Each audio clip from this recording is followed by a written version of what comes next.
Hello everyone, welcome to Horror Stories. This happened in my junior year of high school.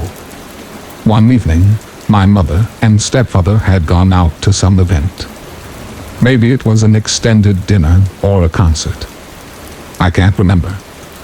I had stayed home to work on a paper that was due the next day, and spent the whole night working at the desk in my room.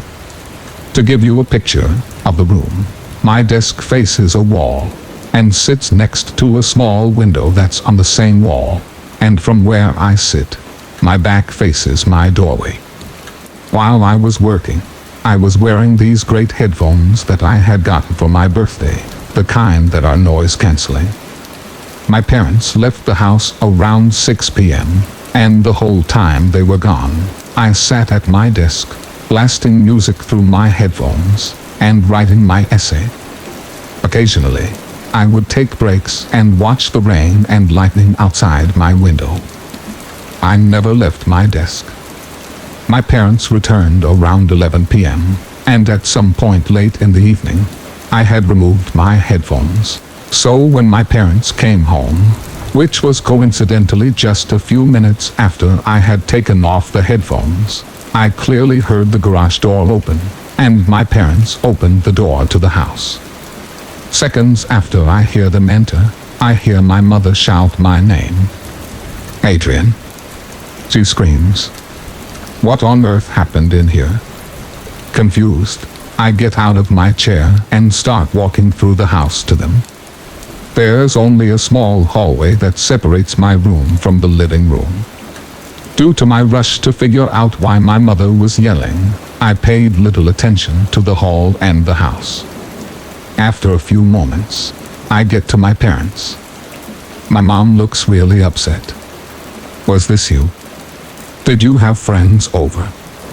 I look down. The carpet is ruined. It's covered in muddy footprints. I frantically explained to her that I have no idea how those got there, that I had spent the whole night at my desk, working on my paper. I watch as her face goes from anger, to confusion, to fear. We realize that someone else must have entered the house. Quickly, we scan the footprints, trying to make sense of the situation. It only takes us a few moments to figure out where they start. Our back door, which was usually left unlocked. Then we notice something else. The footprints started at the back door, but there were no footprints exiting the back door. We hear something pounding through our house. We hear the front door get torn open, and then slammed shut. We all run into the garage and lock the door. My mom starts shouting at the police through the phone, "Please come quickly. Someone has broken into our house." After what seems like hours, the police arrive. An officer stays with us in the garage as his partner goes through the house room by room. His partner tells us that it's safe to go back in, that there's no one in the house. Then she asks us a question. She asks us, whose room is down the hall, to the left? My parents look at me, and I tell the officer that it's mine. She asks us to follow her down the hall. As we go, it's easy to see that the footprints weave through my house from the back door. They go through the living room, through the small hallway, into my parents' room, which is down the hall to the right, and then turn around towards my room, and then stop in my doorway. Then, the officer points at my door, which I had left open the whole night. On it, in black Sharpie, was written the following: 847, I see you. 853, you forgot to lock the back door. 859, you seem focused. 924, turn around. 947, look at me. 1015, look at me. 1037, look at me. 1049, look at me. For nearly 2 hours, someone stood in my doorway watching me.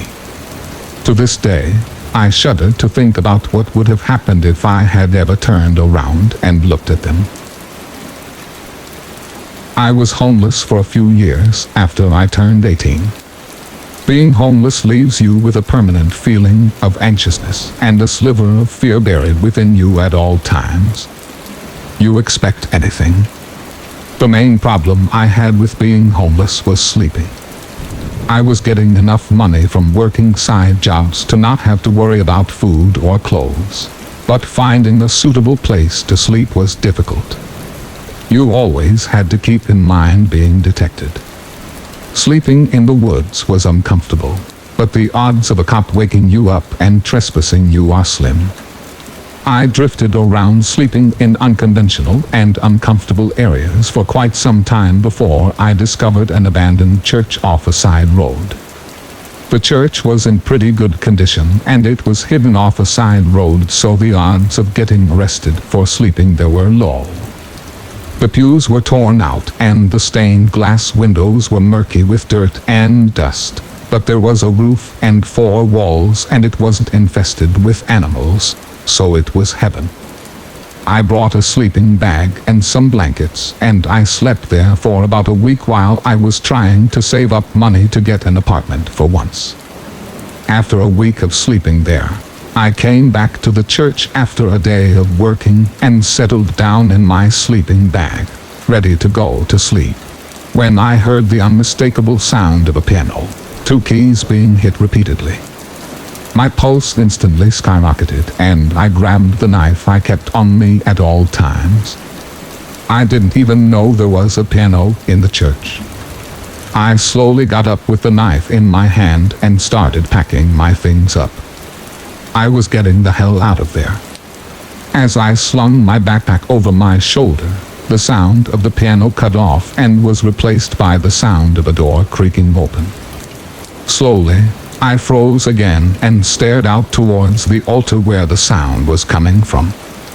It was dark and I didn't want to turn on the flashlight on my phone, so I stood there breathing heavily while I was willing my eyes to adjust to the darkness. The door behind the altar was swinging open by itself. I tried opening it when I first discovered the church, but it was locked and I didn't want to break it down.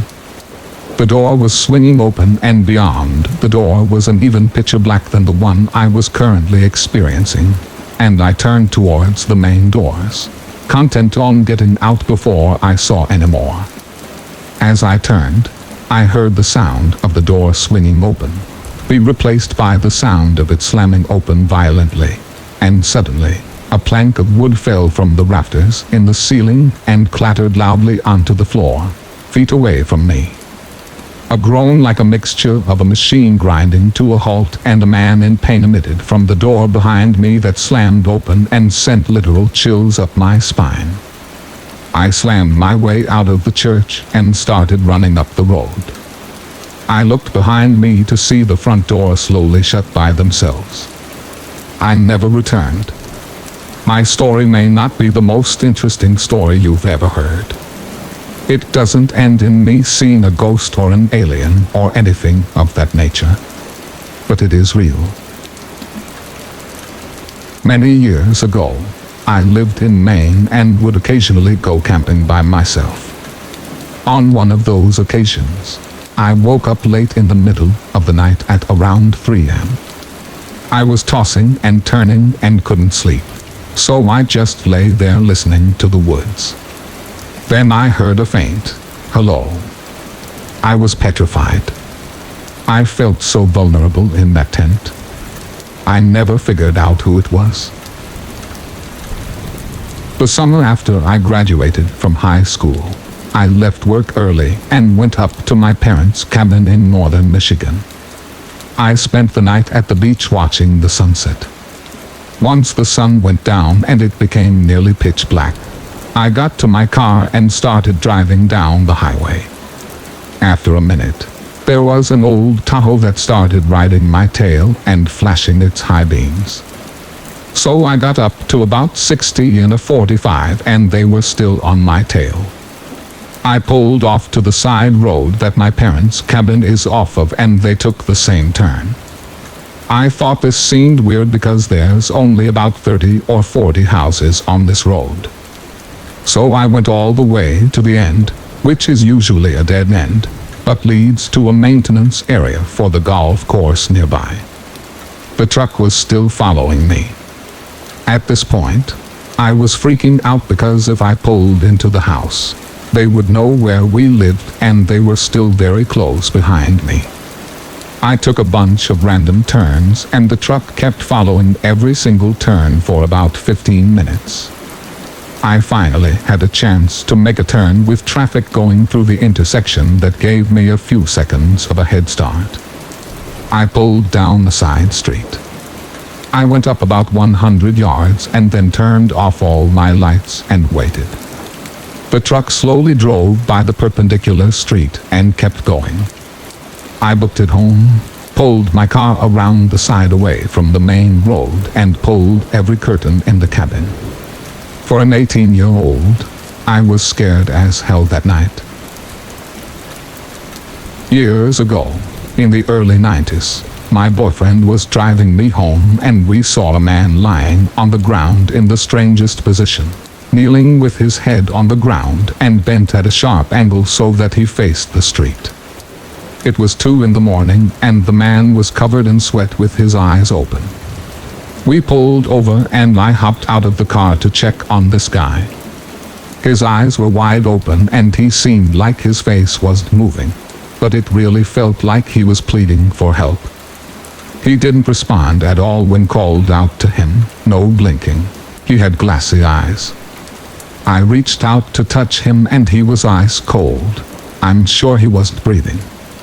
This was before cell phones, so I hopped back in the car and we sped back to my house to call 911.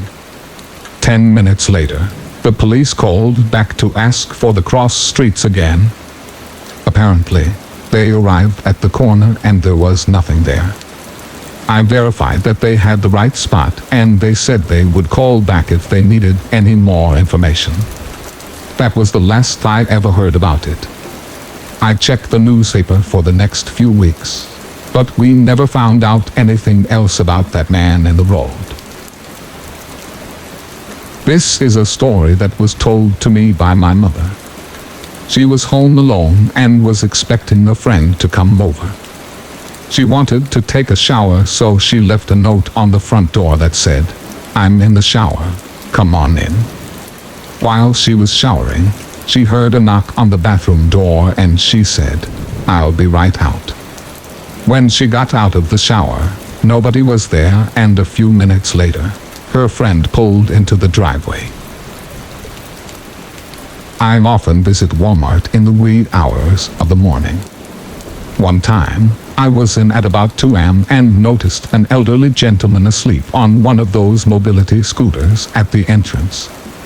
When I left about 20 minutes later, he was still there. I thought it was a little odd that no one from the store had woken him up. I found out the next day that he had died and spent the better part of the day on display as a corpse at the entrance to Walmart.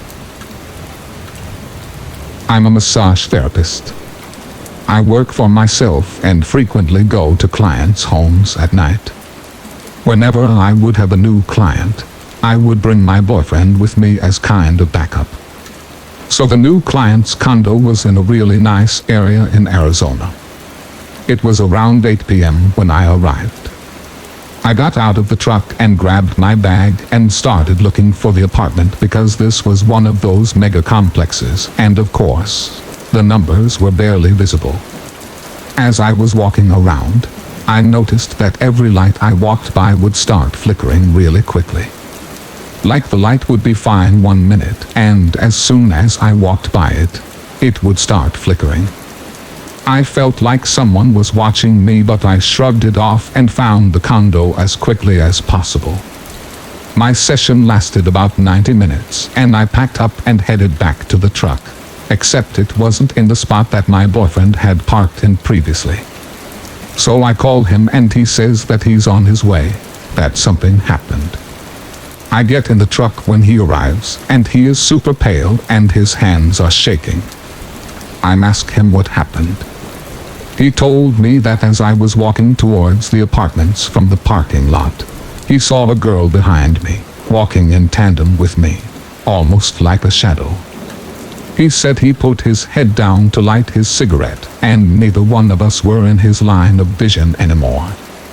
About halfway through his cigarette, he saw someone walk by the truck really quickly through the rear view mirror. He said it was the same girl. He was starting to feel a little freaked out, but nothing too bad.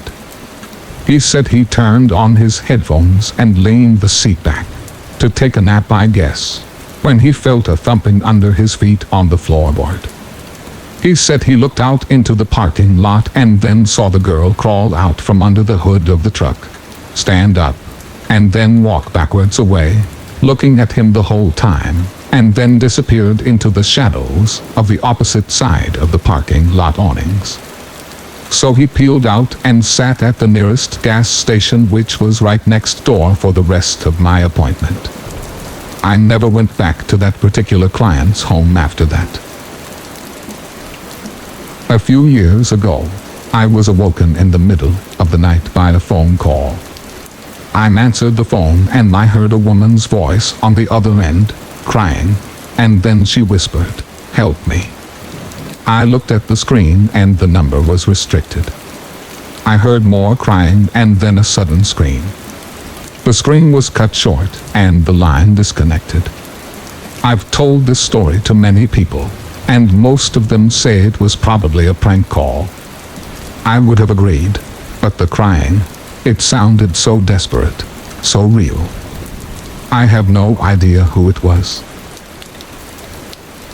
When I was a teen, I never had much of a rebellious side, but my parents didn't want me in their bathroom when they weren't home. They had a fantastic shower, as compared to the leaky piece of crap that I was stuck with. We'd had a minor spat this particular morning, and they left to quote-unquote clear their heads. That meant it was time to use the fancy shower. I was alone, and they had been gone about a half an hour. Then, I suddenly hear my dad stomp into the bedroom. He slammed his keys down, checked the answering machine, and I knew that he had to have been pissed, so I called out. "My shower drain was leaking again. I'm sorry. I'll be out in a minute." And then, I heard him stomp over to the bathroom door, and then stop. I called out to him, and he starts jiggling and turning the handle like crazy. The weird thing is, the door was locked. So I stepped out of the shower quickly and wrapped a towel around me, and began saying, "What the hell?" as I opened the door. I opened it while it was in mid-shake, watching the knob turn, and there was no one on the other side when the door opened. I ran through the apartment, and saw that we still had a message on the machine, and the front door was still locked. My parents came home 2 hours later. I took in a puppy a few months ago. Her original owners weren't able to bond with her. They said that she was unresponsive and disobedient, and didn't have the look that they wanted. I have no idea what they were talking about. She's the best behaved dog that I've ever known, and she's downright adorable. So I'm used to people stopping me in the street so they can pet her. Usually, people will ask before they touch her, or at the very least, they'll say something like, "Oh my gosh, look at that dog," to let me know that they are obviously going to come over and say hi to her. I'm pretty much fine with that. What I'm not fine with is what happened on one of my earlier walks with her. I live in a tiny seaside town, and I like to take my dog on a tour of all the areas closest to the sea when I walk her. We'll walk along the beach, down the promenade, around the miniature lakes, and then back home. Probably not the smartest thing to do, the same route every day, but I've switched things up since this happened. We were at the final stage of our walk one evening, making a couple laps around the lakes, when we walked past a man. Now a lot of old men gather there on a regular basis. I didn't think much of one dude sitting on a bench by the water. I told myself, He was staring because my dog was cute. I just passed him by. Then, from behind me, I hear him say, "Sit." And my dog, who is much more obedient than her previous owners let on, sits down and looks up at me all happy and expecting a treat. I turn around and frown back at the guy, and I see that he's still seated on the bench, and quickly encourage my puppy to start walking again. We haven't gotten 5 feet further down the path before behind me I hear, "Sit," and my dog does. I turn around again, already glaring, and see that the man is now on his feet. I tell my dog to keep walking, and try to get her to pick up the pace, trying to get over to the path that leads up to the main street. We're still nowhere near the path when the man yells, "Sit," and my dog does again. She's starting to look very confused, and I'm pretty much terrified at this point. He's coming over to us, and he's catching up fairly quickly. He's close enough that even without my glasses, I can tell that he's grinning. At that point, I had had enough. I forgot about getting to the path.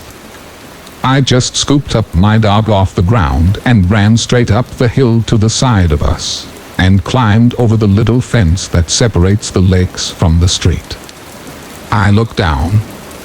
The man didn't follow, but stayed at the bottom of the hill, looking up at us. He was not smiling anymore. I had never seen him before, and haven't seen him since, and I really hope that it stays that way. I don't know exactly what his intentions were, but it seemed to me like he was using my dog's obedience to slow me down, to keep me from getting away from him, so I really doubt his intentions were good. I'm glad I didn't stick around to find out. A few winters ago, I got a job as a security guard. My responsibilities were to guard the construction site of a 3-story industrial building that was in development. This was a super sweet job. All I had to do was be at the construction site between the hours of 7 p.m. and 3 a.m. I could sit in my truck the entire time, except for 2 different times that I was instructed to patrol the site. What I would do is get out of my truck and walk the perimeter of the site, and then go inside and shine my flashlight around. This obviously wasn't a hard task, but it was a bit creepy. It was pitch black around this site at night, and there were no working lights anywhere. Every time I patrolled, I was a bit creeped out, except for one evening, where the creepiness turned into straight-up terror. The night was going by normally. I was watching YouTube videos and listening to music in my truck. The clock hit 1 a.m., and I was due to complete my second patrol through the site. The first patrol went by completely normal, and I had no reason to expect any different this time around. So I jumped out of the truck and started down the path that led around the site. I was shining my flashlight in front of me the whole time, and saw nothing out of the ordinary.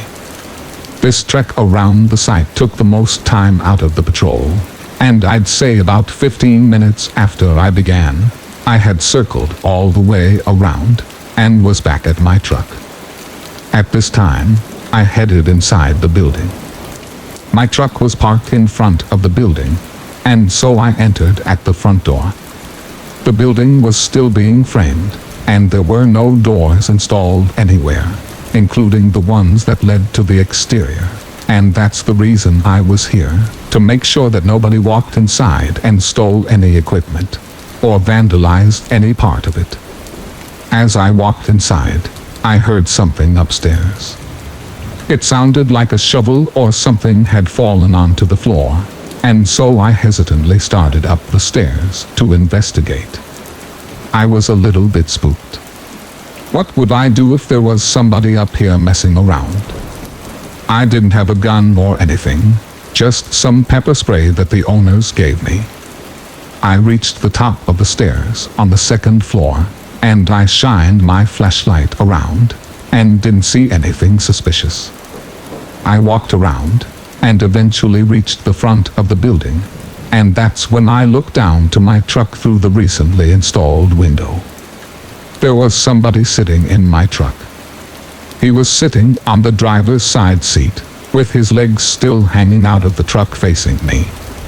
I was just about to turn around and head back down to confront him, when he suddenly looked up at me and waved. At that moment, I turned around and ran back to the stairs. I walked down them quickly and ran out of the building. I ran over to my truck, and the guy was no longer there. I got very nervous at this point and looked around with my flashlight. I saw nothing and decided to call my boss and let him know that there was a man here. As the phone was ringing, I searched my truck and saw that nothing was missing and everything was where I left it.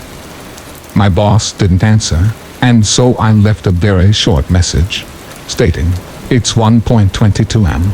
and there is someone messing around the site, and I have not located him yet." I shined my light around like a madman searching for this potentially dangerous person, and thought it would be a better idea to get in my truck and drive slowly around the site. This didn't take long, and I didn't see anyone. I circled back to the front and parked my truck in the same exact spot that I was in before. I put the truck in park and called my boss again. I got no answer and got out of the truck once again. I stood next to my driver's side door and again shined the light around. I didn't see anyone. Then I shined the light up to the window that I had been at when I first noticed him, and saw him standing in the same spot I was at, looking down at me.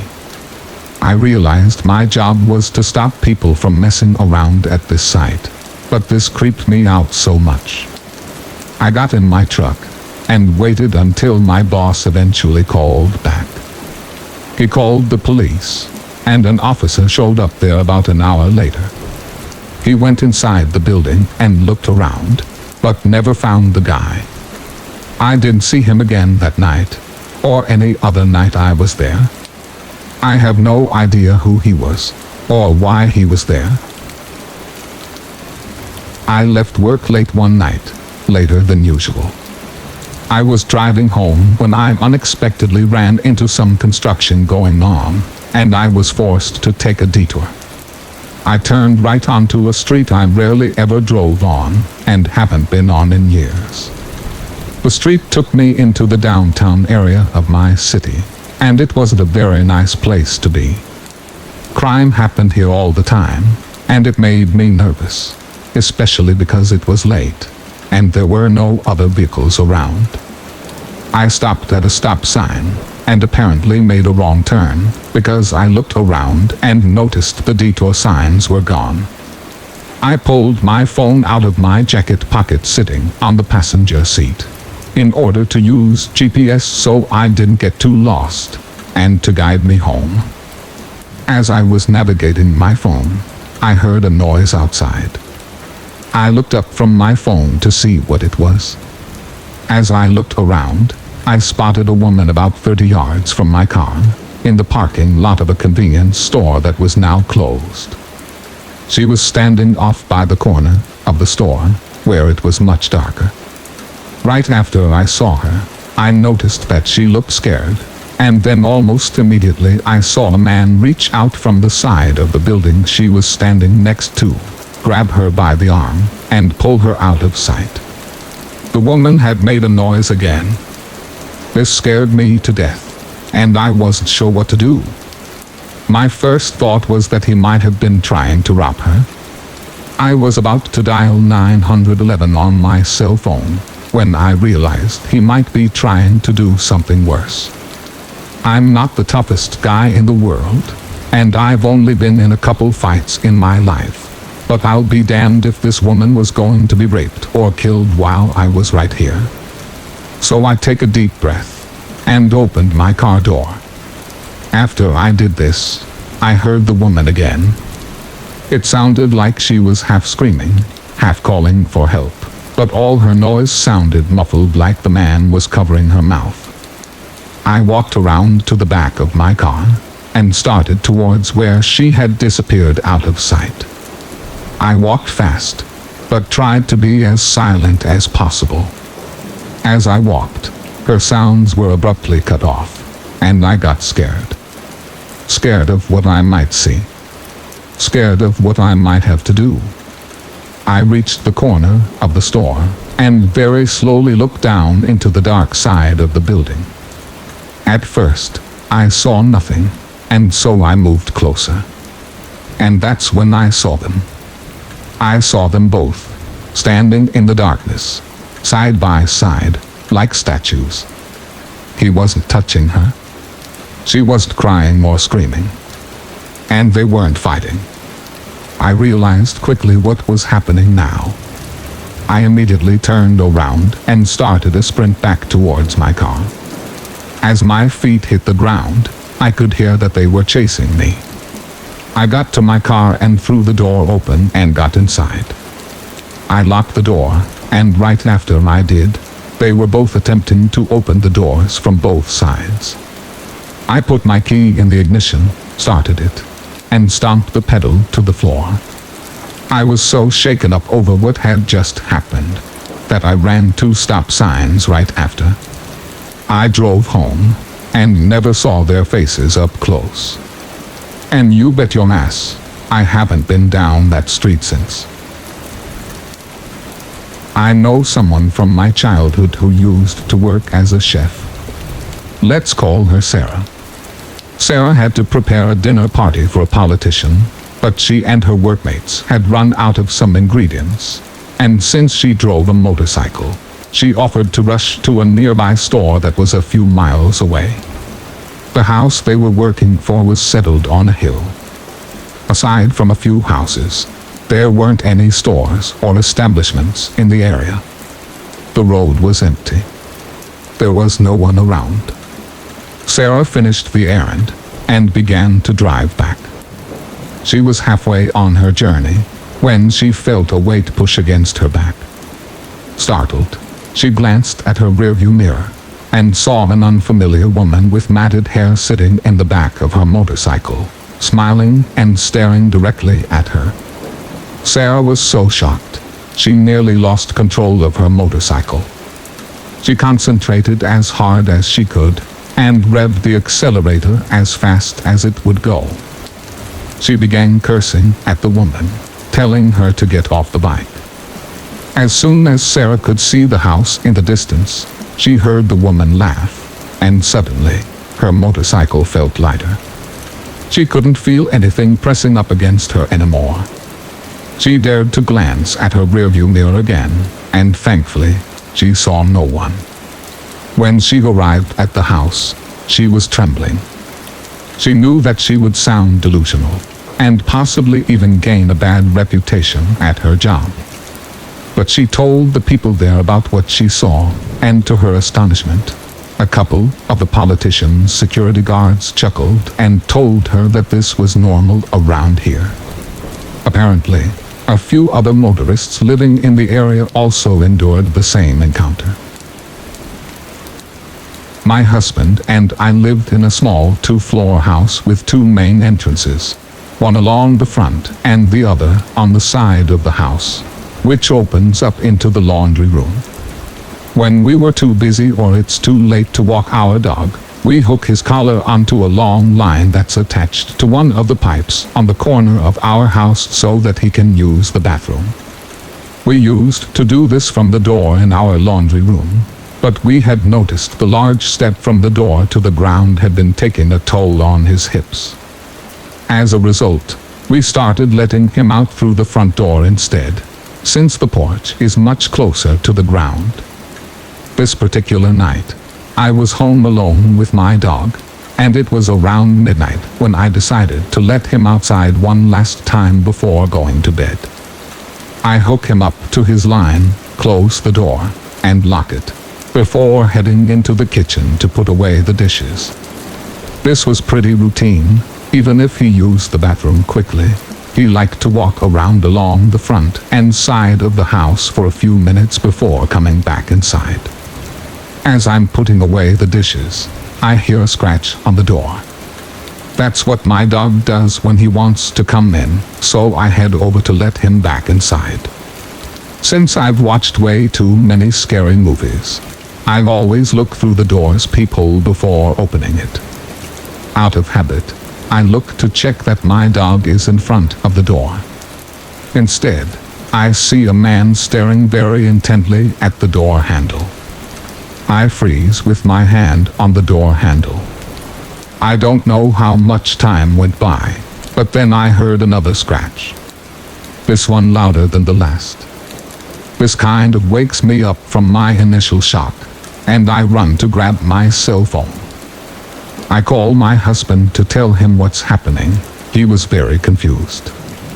I probably wasn't explaining the situation very well, but he says that he's heading home. This is when I realize my dog is still outside with this person.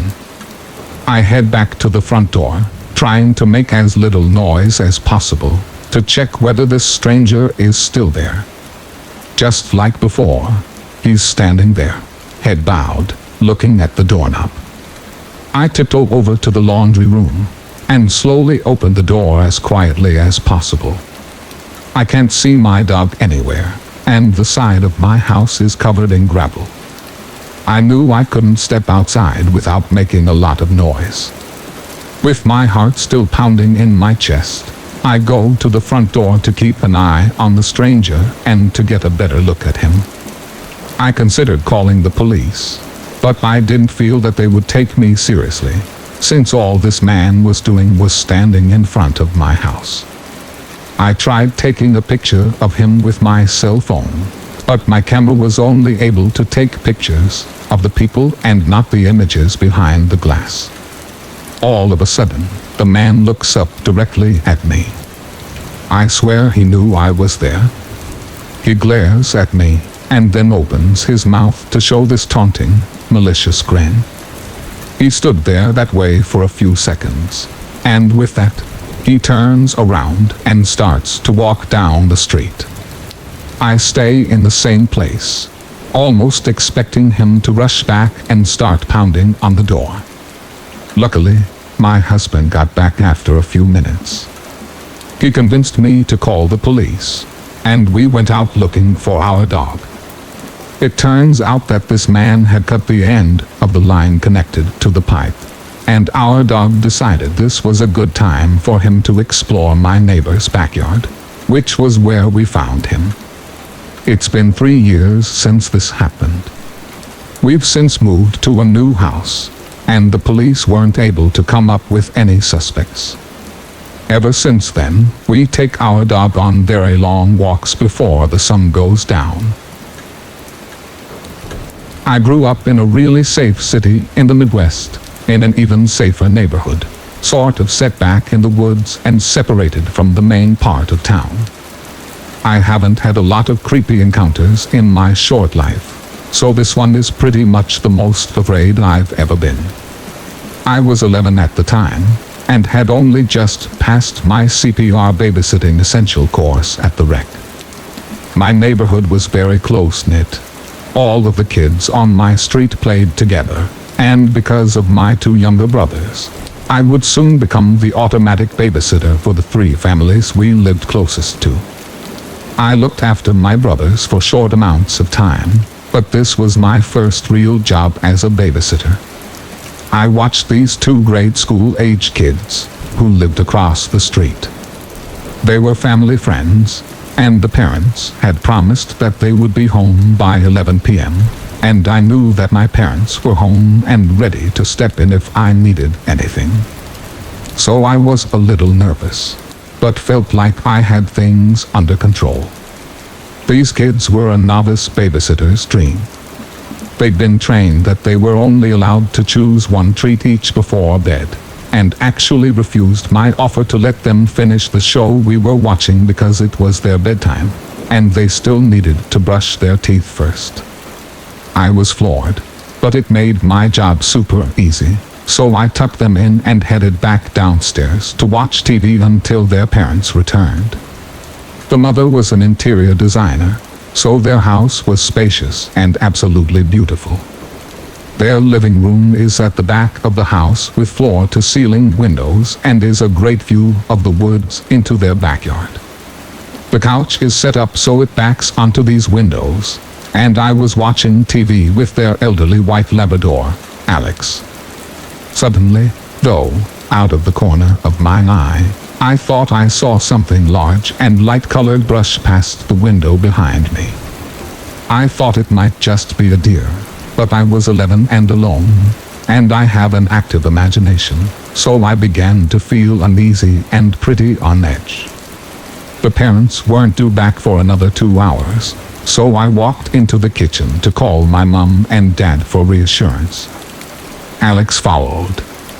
Their kitchen faces the living room, with their house phones on the counter, as this was before cell phones happened. Standing at the counter dialing my parents, I had a clear view through the broad archways into the living room, and out of those enormous windows into the backyard. Alex laid down at my feet as I stood next to the counter and told my mom that I thought I'd seen something out the window. Hearing her voice was comforting and reassuring, as I thought it would be, so I told her that no, I didn't need Dad to come over, and that yes, I'd call for her if I needed anything at all. I hung up the phone and sat down on the floor to rub Alex's ears and belly for a few minutes. I was still kind of wary of the living room. I hadn't been there too long before I caught a glimpse of something odd outside those giant windows. I looked harder, past the glare of the TV, and noticed a tiny, bobbing light moving around the woods. Probably just a neighbor, I thought, but as I watched, the light seemed to be moving into what was undeniably my direction.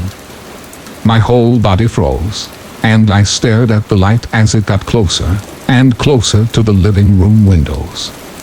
And at some point I realized that, complete with paralyzing horror, the light had grown large enough for the source to be right outside the house. The beam swung from one side of the living room to the other, and then settled directly on my face. I don't even think I squinted into the bright light that shone through the window into my eyes. I was startled. Alex snoozed, placid in his old age, and entirely unaware that my heart had pretty much stopped beating. The light moved again, this time swinging away to illuminate her face from underneath. I saw dark, hollow eye sockets, and the glowing curves of someone's cheeks, but the facial details were lost into the harsh angle of the flashlight beam. At this point I was trying with all my might to scream, or to move my fingers enough to dial 911, or move out of my view of the window. Literally anything would have been better than sitting there with my mouth open and tears in my eyes like a stuffed turkey.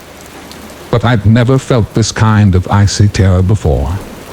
I was completely immobilized by it. Everything felt like it was moving in slow motion, and I was totally powerless. The light swung around to point at me, then quickly moved back underneath to the horrible face outside. It repeated this pattern once or twice more, and then suddenly disappeared. The flashlight had been turned off, and for whatever reason that was finally enough to let me move again. I quickly stood there and hit dial, about to call 911, as I mentally debated whether to get up there to the master bedroom with the children, or just grab them and try and run out the front door to my parents' house. The rec class had not prepared me for this. Before I even got as far as the foyer and dialed the first one, I heard a loud boom, and felt my gut leap into my throat as I realized I remembered to close the main garage doors that locked the door from the garage to the laundry room, but I couldn't remember locking the main doors from the garage to their backyard. I almost dropped the phone as someone began pounding on the interior door. Through the pounding, though, I could hear a voice. A really, really familiar voice. Mavis. Mavis. It's Dad. Let me in. I stumbled over completely numb and unlocked the door. My dad could hardly stand up. He was laughing so hard. Apparently my mom had sent him over anyway to check on me to make sure there was nothing to be afraid of. He had done a quick sweep of the woods in the backyard, with a flashlight under the assumption that Mom had mentioned that he'd be coming over to me. He saw me through the window, and attempted to show me it was him by pointing at me, and then shining the light on his face. Under his freaking face. He was unaware that the shadows made it impossible for me to tell who he was, until he saw the color drain from my face, and realized that he'd just given me the scare of my life. He thought it was pretty funny. I didn't really agree. I really thought I was about to get all kinds of murdered. But I'm so glad. It was a false alarm. I worked as a night auditor at this semi-swaggy hotel next to the airport. One night, I get a call from a lady in 204. She says that she was hearing arguing, loud banging, and crying coming out of 206. I check the computer, and no one is checked into that room due to maintenance issues. I'm a little bit confused. So I called my supervisor to see what she would have me do, and she tells me to call on-site security and follow them up with a key. As we're approaching on the elevator, we can hear the crying. It's loud. My heart begins racing as we're near the door. So I hand the key to the security guard, and the next 5 minutes seem to happen in slow motion. He opened the door, and immediately flicks on the light. Keep in mind, we're only on the second floor, and the only door was by me, and it was about 3 a.m., and there was no one around. As we enter, the shower is on, and steam is coming out from under the door. There is only one lamp on in the room, and it is very cold. There is a lady in a red lacy bra and panties, super red curly hair, curled up on the bed crying. She was facing away from us. As Frank approached her, he asked her if everything was okay. She sort of stopped crying and rolled over. When she did, a wave of horror came over me. She was very pale and covered in blood, and was just staring behind us. That's when we realized that the shower had stopped, and that the toilet door was open. There was a man about 6'5", standing in the doorway. We turned around just in time to see the cops tase him and arrested him. I was so grateful that my supervisor called the cops as well. It turned out that he was a rapist who hides in hotel rooms, kidnaps women who stay there, and decides to cut them open. The woman was okay, but to this day, I will never go to a hotel again. From May 2010 to May 2011, I worked as a security guard at a hydroelectric dam in Virginia. It was a fairly isolated location. If you needed an ambulance, you could expect at least a 20-minute wait. About a month after I was hired, one of the guys at the dam told me that most security guards out there will quit after a few days, because they got so creeped out by being alone in the dam all night, and he was glad that I was sticking to it. In truth, it could be very creepy. Sometimes at night whilst I was patrolling the basement levels of the dam itself, I would think about the fact that I was 50 feet below the waterline on the low side, and the only human being in about a 1.5 mile radius. Sometimes I'd hear weird noises in the woods, or catch a flash of a shadow whilst I was in the dam. It does take a lot to scare me though, and I knew that I was either hearing critters in the woods, or my mind was playing tricks on me. One night, however, something happened that scared the living hell out of me. It was a little past 11 p.m., and I was sitting in the guardhouse reading a book. Suddenly, I hear a tap at the door. What's creepy about the guardhouse at night, though, is that you have a little lamp inside turned on. People could look through the window and see you quite clearly, but due to the glare off the glass, it made it difficult for you to see outside. When I heard the tap at the door, I thought it was a bug hitting the glass. It was so faint, and I knew that there weren't only contractors at the dam. I had the place to myself. The tap came once again, more insistent this time. I grabbed my flashlight and opened the door. There was no one there. I let the door slip from my hand and shut behind me. To my left, previously concealed by the door as I had opened it, was a huge man, at least 400 pounds, wearing a gray sweatshirt and gray sweatpants, and the sweatshirt was smeared with fresh blood. My heart started hammering, and my blood ran cold. I was so scared I could barely speak.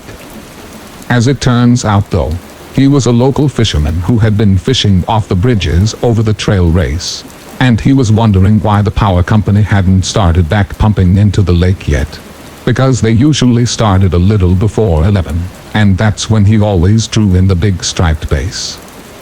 He was smeared with blood because he'd already caught and gutted a couple and wiped his hands on his shirt. He felt really bad when he realized that he'd approached me basically in the same way that a murderer in a horror movie would have. I am thankful to this day that I'm an unarmed security guard, because if I'd have had a gun, I would have either shot him or accidentally shot myself whilst trying to shoot him. I am a Christian. I am a member in our church choir, and I was around 10 or 11 when this happened. In our church every Sunday morning, we have breakfast in the church quarters. It has a beautiful ocean view. The dining hall is on the front, and on the left-hand side are the priest rooms and rooms for the other church people. Our meals were always prepared by this one cook. He was a great guy, or at least that's what I thought back then. His name was Al, and back then he was in his late 30s or early 40s. The thing with Al was that everyone thought he was gay, or at least he pretended to be gay. The way he spoke, the way his mannerisms were, they all indicated that he was quite feminine, so no one suspected him in any way. One day, there was a fiesta in our neighborhood, so people were everywhere. I enjoyed biking around the area, and today was one of the days where I found myself doing just that. And I was wandering around the back side of the church, and there he was. Al was sitting in a chair watching me. He called me to come inside the church quarters. He was all alone, and I didn't ring any alarm bells in my head because we never had any stranger danger classes here, and because I just thought he was a nice guy. Not to mention that nothing bad has ever happened here. He invited me in, and I was led to his room. I don't remember how or why I was inside, as this was 10 years ago, but what he did next is something I will never forget. He locked the door. I was scared, and his happy tone then changed to a quite sinister one. He walked towards me slowly, like a predator making its way towards its prey. He laid me in bed, and touched my 10-year-old thigh up and down. I was starting to cry now, and I told him that I just wanted to go home as I didn't understand why he was touching me in this way. He asked me how much it would take to kiss me. Silent tears streamed down my face, and silent pleas to let me out. He did. He opened the door, and we left. He sat me on the top of his lap for about 30 minutes, just nuzzling my ears on that chair for his entertainment, and then he let me go. Needless to say, I never went back to church. I really regret never telling my parents about it. I can't believe how stupid I was back then. A few years later, I was informed that he died in his sleep. At least he will never harm another girl's life again. In the 80s, my cousin was on a camping trip with his wife. It wasn't a busy day for camping, and according to my cousin, the ranger told them that they were the only ones camping there that night. Anyway, so it's getting late, and my cousin said he spots something across the lake. He thought it was a bear standing, so he grabs his binoculars.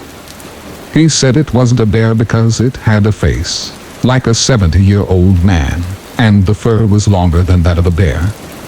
He thought maybe it was someone in a suit. It disappeared quickly, whatever it was. He was spooked and wanted to leave the park immediately. His wife thought he was being ridiculous, though, and just having an overactive imagination. She had bought a shotgun and insisted that they would be fine if anything happened. So that night, everything is going fine until my cousin is awakened by footsteps. His wife is still asleep, but he doesn't want to wake her. He just tries to keep her still and as quiet as possible. A figure approaches the tent. My cousin said he was positioned so that his head was on the corner of the tent. The figure leans down and gently presses its hands around the corner of the tent. So the figure is basically putting its hand around my cousin's head. I don't remember how long he said it lasted, but this figure eventually left. My cousin said it smelled like mechanical things, like someone was working on a car, although he had no car. The next morning, everything at the campsite was untouched. No problems at all. There was any evidence that anyone had been there. He eventually went and researched the area and discovered that the camping area is supposedly a hotspot for Bigfoot and such. He firmly believes that he saw some kind of Sasquatch. When I was 17, I moved out of my parents' house and began working as a carman. This required me to use my pickup to tow things around the country. One night, I was heading back to South Carolina and had stopped in Kentucky at a truck stop to use the restaurant and to get a snack. It was around about 1 a.m. I parked on the side of the building, went inside, and I always got super sketched out stopping at night, just because I was a 17-year-old girl. As I was walking out, I heard, "Hey baby, damn, where you going?" He kept saying things like that until I was out of view. It was a tall, skinny dude walking out of the store behind me. I hustled to my truck and locked myself in. Now that should have been enough to get me out of there immediately, but being tired, I decided to sift through my phone before heading out again. 10 minutes passed after the catcalls, and I see the same man emerge from a dumpster near where the semis parked. A car pulled up next to the dumpster just as he walked out, and what I saw next made my head spin. I couldn't believe what I had just witnessed. The back door of the car opened, and a little girl, maybe around 12 years old, got out. They were obviously not related, and she was panicking. He grabbed her by the hand, walked back behind the dumpster and towards the semis. Then the car took off. I was shaking so badly, but I managed to find out where I was, and I called the sheriff. He met me after 10 minutes, and I told him exactly what I'd seen. However, he didn't seem too surprised. He said they'd look over the surveillance tapes, and I made sure to include how exactly he cackled me, so that they could know exactly which guy I was talking about. I left, and have no idea whatever came of it. The guy was probably long gone with the girl before the sheriff met me, but maybe, just maybe, I saved her from a life of being a sex slave. I lived in a handful of different apartment communities with my mother for the majority of my teenage years. Some better than others, and incidentally this occurred in the best of all of them. I was 16 at the time, and there were a group of girls around 10 years old that liked to hang out and play volleyball together a lot. They hated me because I used to go around with another kid and throw water balloons at them whilst they were playing. In hindsight, this was pretty creepy in itself, but at the time, it was hilarious. Well, I'd probably be the last person they would ever visit. But one day whilst I was playing GTA in the middle of summer, they came knocking at my door. I was going to make a smartass comment, but they looked pretty distressed, so I asked them what was wrong. They told me that there was a weird guy driving around near where they were hanging out, and wanted me to come by. I was the oldest kid in the complex, so it made sense that they would come for me. We went and got my buddy who was 14 at the time, and we went over there. Well, they were right. We got over there and there was this guy in an old truck, still there, watching us approach. I was pretty fearless, so I flipped him off and started throwing a football with my friend. The girls went back to playing volleyball, and this is where things get absolutely crazy. After around 10 minutes, the guy gets out and starts walking towards all of us. We decide to get the hell out of there, so we run back towards my place. He follows. I tell everyone to book it, and he starts running behind us. At this point I decide I'm going to go get my mother's gun and scare this guy away, so he beat him back to my apartment and locked the door. I get the gun, unload it, and go back outside to find that he's there waiting for us with a nasty look on his face. I look him dead in the eye and tell him to get the hell out of here and point the gun right at him. But he smiles, reaches into his belt and raises his own gun right back at me. It's at this point that I completely shit myself. I know I can't fire. I went completely numb just standing there, gun raised, for what felt like years, when in hindsight it was probably no more than 15 seconds. Neither of us said a word. After that eternity, he finally lowered his gun and walked away. We called the cops after and omitted the part about my gun, but they never found the guy. I have not pulled the gun on anyone after that. I was the neighborhood badass forever after the encounter though, but absolutely did not want the designation. I didn't sleep for weeks. I can still clearly see the barrel of that dude's gun staring me down. I felt like the smallest dude in the world for those 15 seconds. Okay, so I have a story that happened to me and my friends. To set the scene, we were on a Boy Scout camping/shooting trip. There were about 30 of us. We were in a little cabin with windows on the front and back, as well as a front and back door and wooden tables all around the area. The adult cabin, with the bathroom, was around 1/8 of a mile down a gravel road in the dark. There was obviously a buddy system because it was Boy Scouts. So it's around midnight and everyone had been telling scary stories, like normal camping trips. I had to go to the bathroom and asked my friend to come along. He said sure, and we got our knives and we went to the bathroom. And we began our walk back. This was where it got scary. I felt an instinctual fear. I looked to my friend, and he had the same look as me. We start to walk slightly faster and unfold our pocket knives. I then turn around and see it. It looked like a cat, but it was around 6 feet tall and on its hind legs, kinda hunched over. I freaked the heck out and started running. My friend sees it too, and we sprint back to the cabin. It began making a moaning/howling sound and followed us slowly. We pound on the door and the guys let us in. We tell them what we saw and they actually believed us. So we lock the front door and look the back door. It had no lock. We pushed the table up against it and had a kid sit there with his knife for safety. We drew the blinds on all the windows that had them, and one of them didn't even shut, and we just sat there with all the lights on. Then we see the eyes outside of the window with no blinds. We were all shitting ourselves, and then the thing slowly walked to the back door. We heard bumping against it, but then it left. But we still thought that we were going to die. No one slept.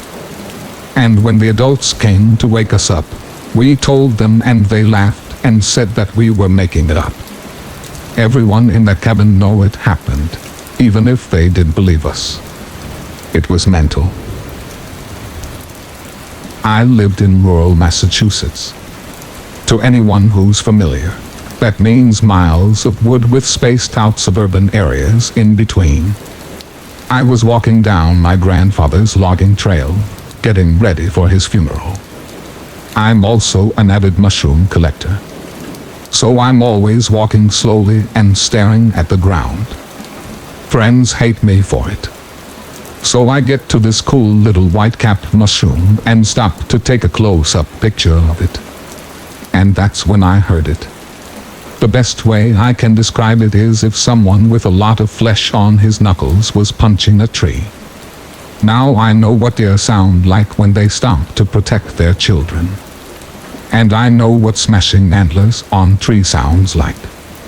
I've heard bears, fisher cats, moose, pretty much any animal in western Massachusetts that exists.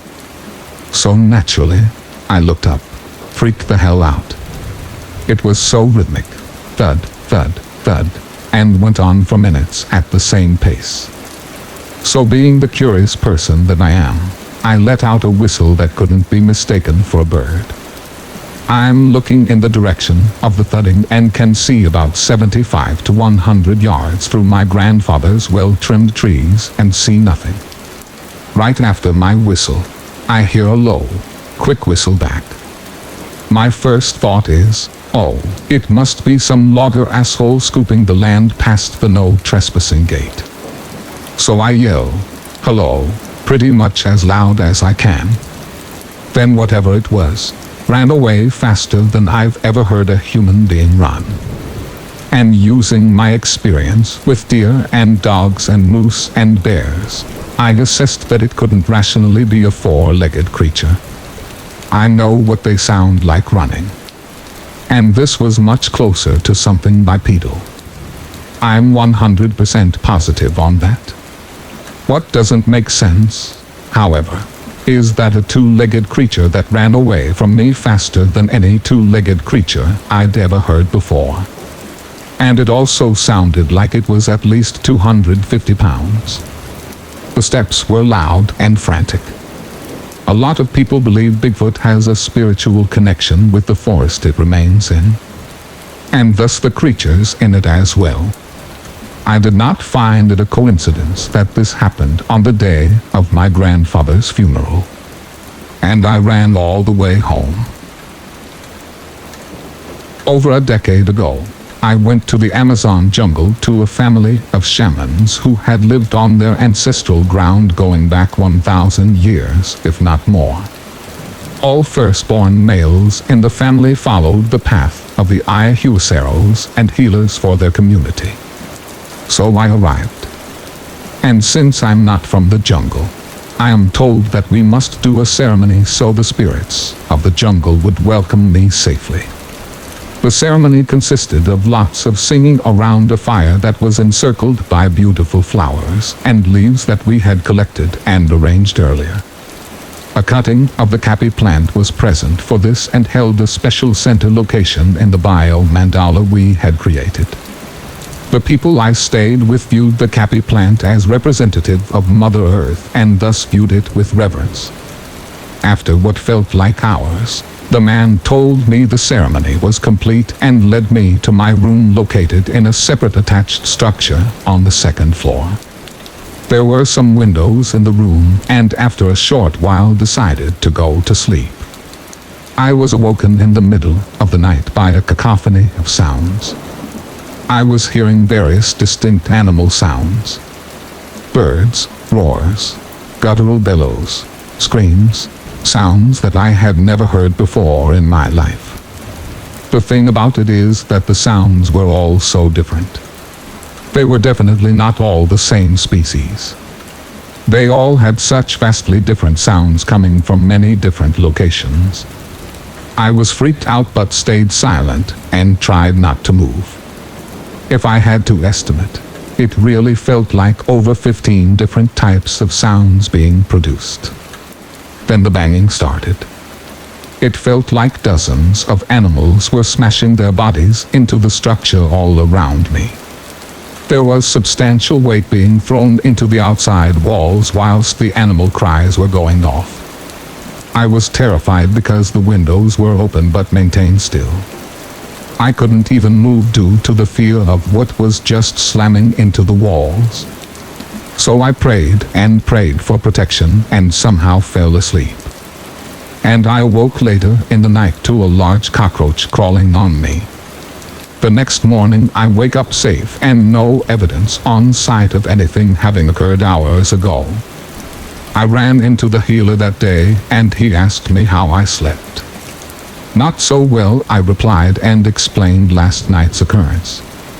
He laughed and said it was just the jungle welcoming me. I stayed there for around 20 days and it only happened to me on that first day and never again. I almost have a semi-existential crisis every time I dwell upon this. About 10 years ago, my family and I were up in the White Mountains of Arizona to cut down our Christmas tree. My dad was driving our truck with my grandpa in the front seat and my mom and sister in the back seat.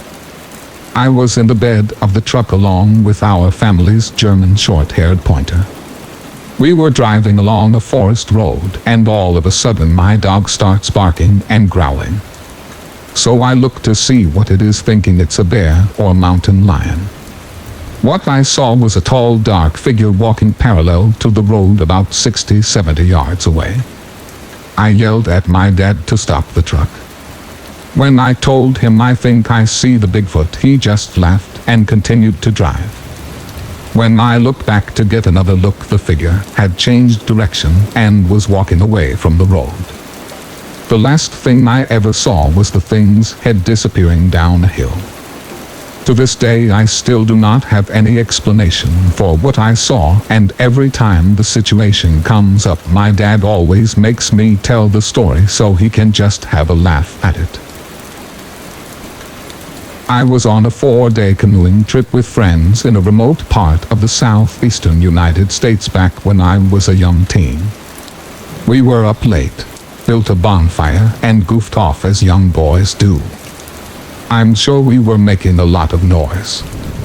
Eventually the fire died down to coals and we were just sitting around talking when we heard a distant high-pitched scream. It freaked us out for a little, but eventually we forgot about it and just went back to talking. A while later one of my friends pointed to the opposite banks of the river and says, "Guys, what is that?" We looked and standing there in the trees was a huge silhouette of some figure watching us. It was faint but it was illuminated by the full moon and it was huge. We just kind of stared at it in shock for a moment before backing away. We went to get our friend's dad and some flashlights. He was intent on showing us there was nothing there. We got back to the spot and it was still there. We shone our flashlights on it but it wasn't enough to get a better look. But the thing's eyes shone red with the reflection of the flashlight.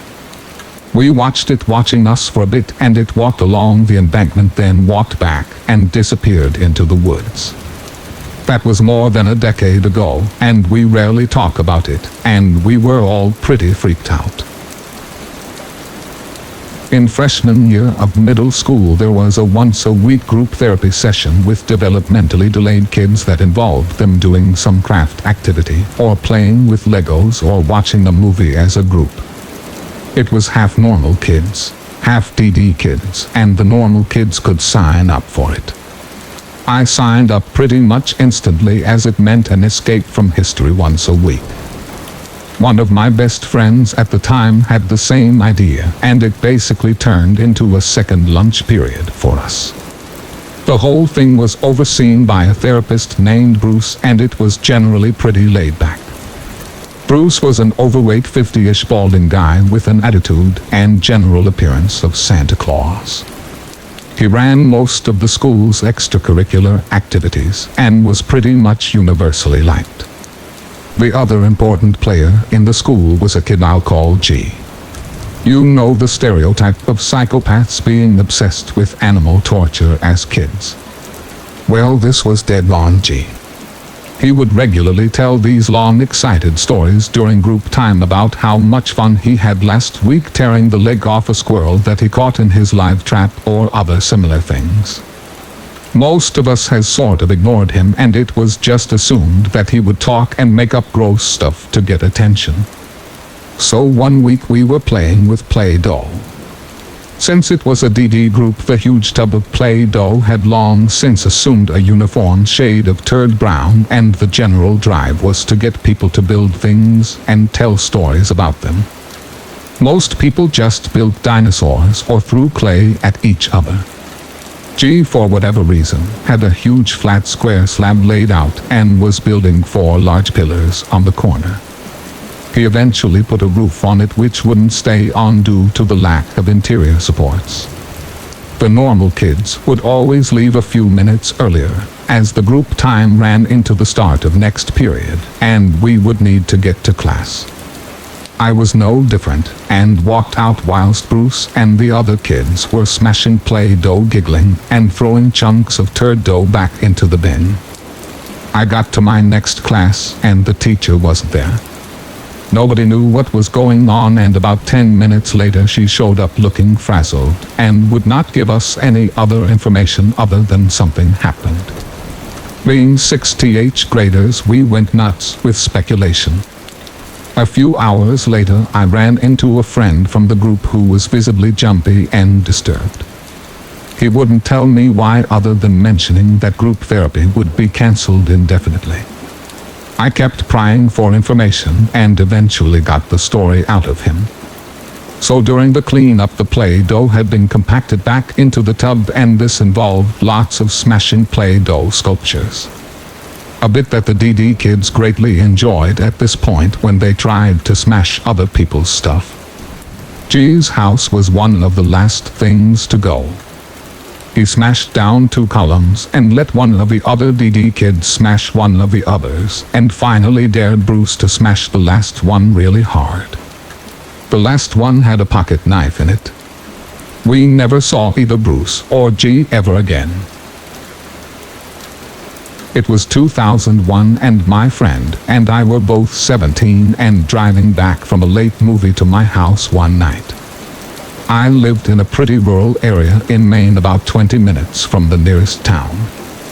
As we were driving down the highway through the woods, we passed the median with a car sitting in it facing in the oncoming direction with all its lights turned off. Right after we drove past it, it flashed its lights, did a 3-point turn, and began driving behind us. We giggled that, oh, it must be a gang initiation. We're going to get murdered, because this was Maine, and that obviously was not happening. The turn off for my road was a few miles away, and this car stayed behind us the whole time. We made the left turn, and the car kept going down the highway. Phew. But 30 seconds later, we realized that the car must have backed up on the highway and made the turn after us. Now we were getting a little worried. There was still one more road to turn down before we got to my house, and this was way in the woods, and the car did the same thing, backed up and made the left after us. And now we were legit freaked. I had a long driveway, and the car followed us right into the driveway and almost up into my house, which had all the lights on because my mother was home. We ran into my house just in time to see the mystery car reverse back down the driveway and drive off. To this day, we still have no idea why the car was following us. If they thought that we were someone else, or if they actually had bad intentions and only changed their minds when they saw that my house lights were on. Since we only ever saw the front of the car, We never got a license plate or any better description other than a blue car. The woods near where my father grew up have plenty of old abandoned houses scattered through them. I'm from the Hudson Valley, and anyone who lives around the area can confirm that the woods have old houses, or at the very least some foundations remaining within them. When he was younger, he and everyone else would basically climb up this mountain to an abandoned house. He said it had a lot of old black and white nudes, but a lot of kids would go up to smoke and hang out, and things were smashed. Part of the trip up the mountain basically involved climbing up a cliff, just a flat rock surface that you had to scale. This was also his usual way down. So one night he went up alone and was working his way down. Night was settling in and he was lowering himself down to the drop, and he felt an odd presence and glanced towards where he had just been standing. Basically, what he saw was a quick glance, because whatever it was just made him climb down the mountain and run home. He described it as very tall, lumbering above him and covered in hair. And it most certainly was the bear. Whenever he tells this story, he always trembles just remembering it. When I was 10 years old, I had a really freaky thing happen to me at my house. I woke up in the middle of the night, really thirsty. It was around 1 in the morning, and the entire house was dark. I got out of bed and went downstairs to get a drink. Conveniently, my mother had just gotten up to do the same thing. We head downstairs to the kitchen for some water. And right when we got to the kitchen, a car randomly pulled into our driveway, and a man got out. My mother and I are standing in our kitchen as we watch him very aggressively start coming towards our door. He was wearing a hoodie and black gloves, really big, burly dude. Right before he reached the door, my mom flipped on the light. Since the entire house was dark, he couldn't see us, but we could see him. The instant the light flipped on, he stopped, looked right at us, and ran back into his car and hauled us out of the driveway and down the road. We never saw the guy again, and I don't know if he was trying to break in or what he was planning to do, but I had nightmares about it for weeks. Scared the shit out of me. I was staying in a cabin on the border of Pennsylvania and Maryland in the mountains. One day we were snowed in, and when you're snowed in up there, you're stuck. Now there are plenty of bears and deer up there. We keep salt licks, corn, and all other kinds of stuff around, not to hunt, but just to feed them. Well, I walk by the back window, which is over the underground garage where we keep our snowmobiles and the four-wheelers. I see this big brownish-looking thing in the woods, probably 50 feet away from the cabin, just sitting in the snow. I was shocked because I've never really seen a bear there, but heard some stories about them being around. So I ran to get my mom and show her. As we walked back to the window, the damn thing stood up. And I don't mean like a bear. I mean big, tall man standing up. It just turned around and walked with a huge stride. It took off into the woods. We stood there shocked. What the hell was that? My uncle just casually says, "Oh, that's Sasquatch. He's a celebrity around here." I don't know if he was just trying to make us feel better by diffusing the situation with comedy. But after that, I never went into those woods alone again. I spend a lot of time camping on the beach in Yosemite and all over California, really. But one particular Friday night, my friends and I decided to camp in the woods near Hicks Road. It's a notorious road for fatal car accidents, squatters in abandoned homes, and the like. This is about our third time camping up there. The last few times we heard some freaky noises, but nothing awful. So we pitch a tent in a small clearing and plow through a Taco 12-pack before we crash out. I fell asleep no problem and wake up to the sound of what seems like people arguing outside my tent. It was 4:30 in the morning. And I stand up slowly and peek out into the darkness and see a massive black mass moving, looking through the other tent windows. I see there's probably close to 6 or 7 of them. They are absolutely huge and lumbering. I sat down in complete and utter silence for around 45 minutes whilst I heard those behemoths around the tent. They were so close I could hear them brushing the fabric. Eventually they left. And when the sun came up, I knew why they were there. We didn't eat the last taco. I still don't know what exactly happened or why. It took place a few years ago in 2013. I was home alone. Although my parents went out often and I usually stayed home by myself and played video games, I never really felt alone. My friend Thomas lived right next door, and if you looked out my bedroom window, which was on the second floor, you could see right into his. It was awesome. We played video games together most of the time, and the night that it happened was no different.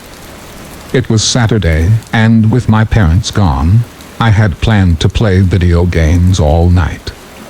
We were in the middle of a match when Thomas told me he would be right back.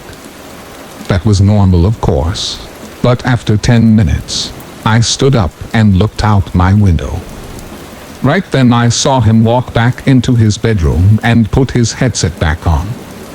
I asked him what took so long, and he said he thought he heard his back door open and close. I asked if his parents were home, and he said no, and that he was home alone too.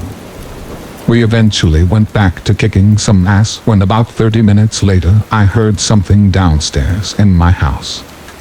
It was really late at this time, and Thomas said he was going to bed. I turned off my console too and walked out of my bedroom to go downstairs. I stopped halfway down the stairs. I could see the faint shadow of someone sitting in the chair in the living room. They were facing away from me. I was about to speak out, but then I realized it wasn't my mom or my dad. I went back up the stairs as slowly and silently as I possibly could, never taking my eyes off of the person. When I reached the top, I silently moved back into my bedroom a few feet away. I grabbed my cell phone and hit the green messaging icon on the screen. At that moment, I heard footsteps coming up the stairs. I was completely terrified and I didn't know what to do. I got in my bed and pulled the covers over my head, hoping and praying whoever it was would think nobody was home. I tried to lay as flat as possible and control my breathing. I heard nothing after that. I stayed under the covers without moving for a long time. I felt like someone was watching me. I eventually pulled my cell phone up and texted my parents. I didn't get the immediate response that I wanted, so I decided to text Thomas. I typed one word and then heard the hardwood floor in my bedroom creak. I froze. You have no idea how bad I wanted to look to see if someone was standing in my bedroom. But at the same time, I was too terrified to do it. I ended up laying there under the covers for at least an hour before finally getting a text. I was too scared to move, but a minute later I opened it. It was from Thomas. I felt all of the blood rush out of my face and I started to shake. The text read, "Who is that in your bedroom?" I ripped the covers off of my head out of pure adrenaline and fear. There was nobody there. Thank you for listening, and I wish you good health. Don't forget to subscribe to the channel to support us. Thank you very much.